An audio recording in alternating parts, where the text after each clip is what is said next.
Bueno, José Luis, estábamos hablando entonces de un crecimiento del patrimonio, según declararon ellos mismos, Néstor y Cristina Kirchner en su momento, del 158% en el 2008 y un 500% desde que llegó Néstor a la presidencia en el 2003 hasta el 2008. Estamos hablando de una causa donde el ex contador de toda la vida de los Kirchner, Manzanares, contó cómo se reunió con Ollarvide en secreto en una oficina de la CIDE en aquel momento y le dijo cómo tenía que interpretar la documentación que él le iba a dar para sobreseer a los Kirchner por este crecimiento meteórico. El tema es, Pepe, que el año pasado la Unidad de Información Financiera, que es el organismo antilavado del gobierno, entonces encabezado por Mariano Federici, dijo que el sobreseimiento de Ollarvide era cosa juzgada írrita. Y acá entramos en otro concepto jurídico nuevo, es decir, cuando hay cosa juzgada en un juicio, se rige el principio constitucional que nadie puede ser juzgado dos veces por el mismo hecho. Pero ahora hay algunos autores que hablan de cosa juzgada írrita, que daría la posibilidad de que se reabra por, como en este caso, que había sido un escándalo, era un tema testigo. Bueno, y finalmente ayer la jueza decidió no abrirlo.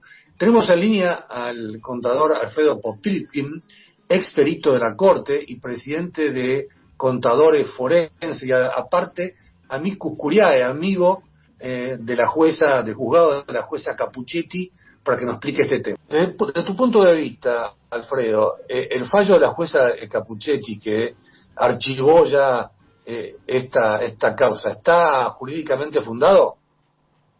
Bueno, vos sabés que yo soy contador, pero uno, trabajando tantos años en vinculación con la justicia, en especial la justicia penal, bueno, a la fuerza aprende muchas cosas. Por ejemplo, lo que vos recién decías, esto de la cosa juzgada írrita.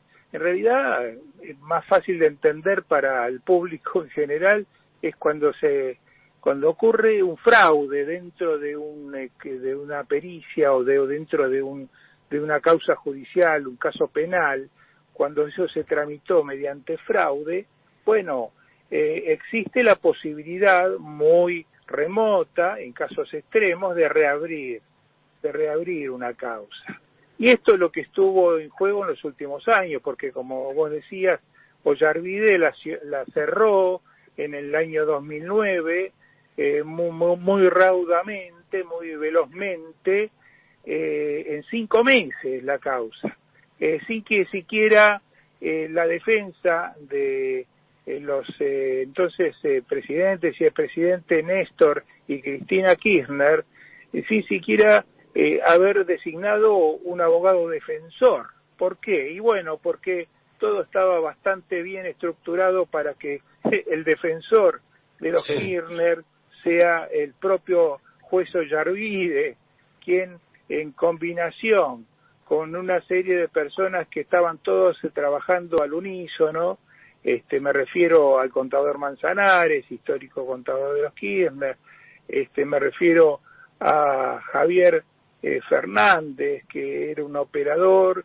que estaba trabajando en unir todas las puntas para que todo este peritaje salga bien, y según también denunció el propio Ollarvide, el ex espía de la CIDE, ¿no? Antonio Stiuso, y alguien más que formó parte de este grupo, que incluso tuvo alguna reunión con ellos, fue el decano del cuerpo de peritos contadores de la Corte, que aparte actuó en el peritaje, que es el contador Alfredo Peralta. Todos ellos, yo diría, confabularon o trabajaron o armaron lo necesario para que esto salga como un peritaje que le permitiese a Ollarvide en su momento dictar ese sobreseimiento. Y bueno, como esto empezó a salir a la luz, y se conoció que el propio Manzanares lo confesó en la causa de los cuadernos,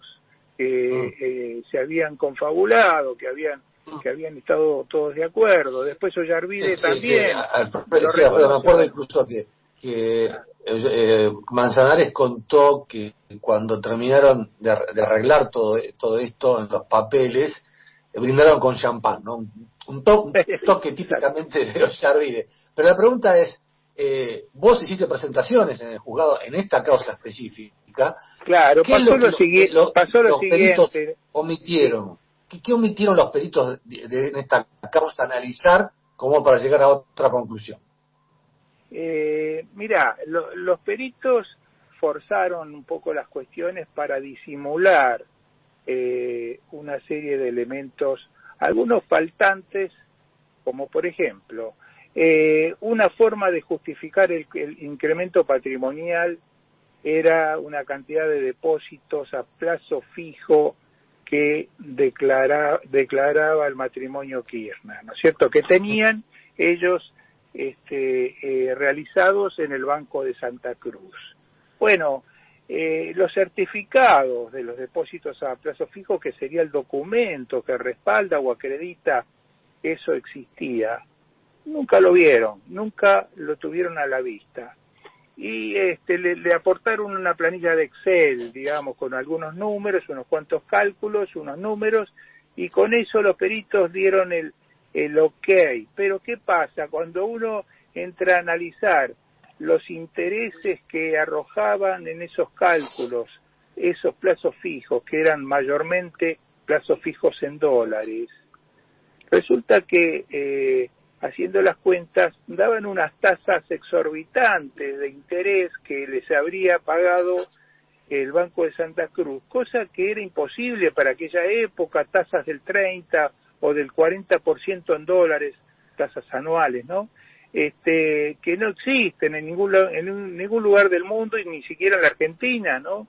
Eso por un lado. Después alquileres que declaraban por millones y millones de pesos, que cobraban alquileres y con eso intentaban justificar su incremento patrimonial. Bueno, después con el paso del tiempo ya quedó comprobado en las causas de los Sauces y Otesur que esos alquileres respondían a alquileres hechos entre amigos, entre empresarios conocidos como Cristóbal López, Lázaro Báez.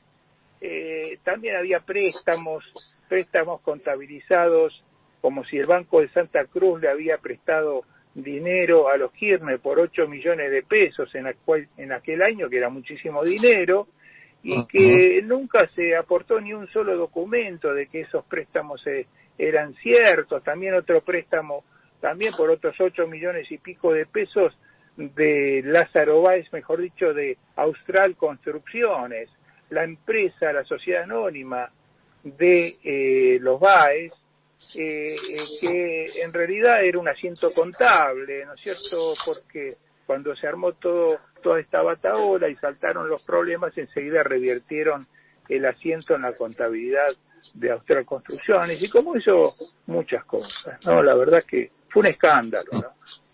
Ahora, ¿qué te parece el rol de la Unidad de Información Financiera, que con Mariano Federici hace 2 años impulsó esta investigación, y ahora con las actuales autoridades de la Unidad de Información Financiera se retiran y no hacen un requerimiento a la jueza para que avance? Que esos son uno de los argumentos de la jueza, que dice que el fiscal no hizo el requerimiento de instrucción, y Carlos Cruz, el nuevo titular de la Unidad de Información Financiera, tampoco impulsó la causa.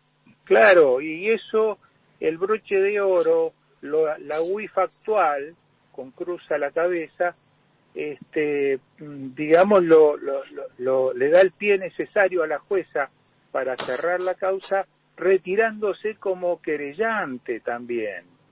Es decir, no solo dice de que no desiste de la acción por la cual se estaba intentando hacer esta reapertura de la causa, sino que además desiste de la acción y se retira como querellante. Entonces esta causa queda sin querellante, porque la Oficina Anticorrupción, que si bien presentó algún que otro escrito en distintos momentos impulsando la cuestión, nunca se presentó como querellante.